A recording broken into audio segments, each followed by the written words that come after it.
So what can you expect from your first appointment with the GP? What are they going to say or maybe ask you? It's different for everyone. People work in different ways. So this is a kind of a general overview.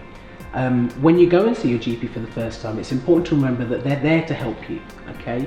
And likewise, you have to kind of get them to understand where you're coming from and what you're feeling. So you've got to help them too. So they're going to ask you lots of questions to get an idea of what's going on. They're going to ask you about your physical health, your mental health, the kind of symptoms that you're getting. Some of those questions are going to be quite personal and some of them are going to be difficult to answer. And that's all right. It's not easy to talk about your mental health. It's quite a private issue. The important thing is to be open and honest about it.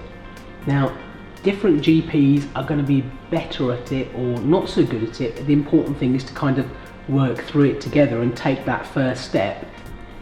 Now, we all need to remember that you may not be able to be sorted out in one appointment, which is why I say it's a journey.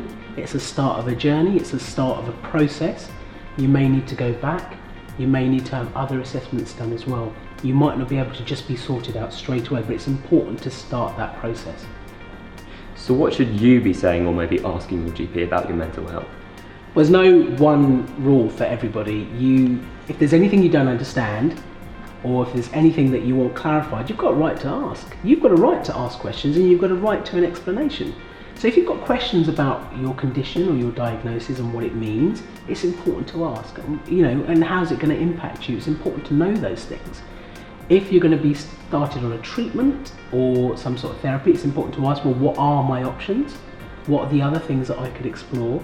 And if you're on a medication, what are the side effects? What's the intended benefit? And quite importantly, and I think everyone needs to be aware of this, is what's my follow-up plan going to be?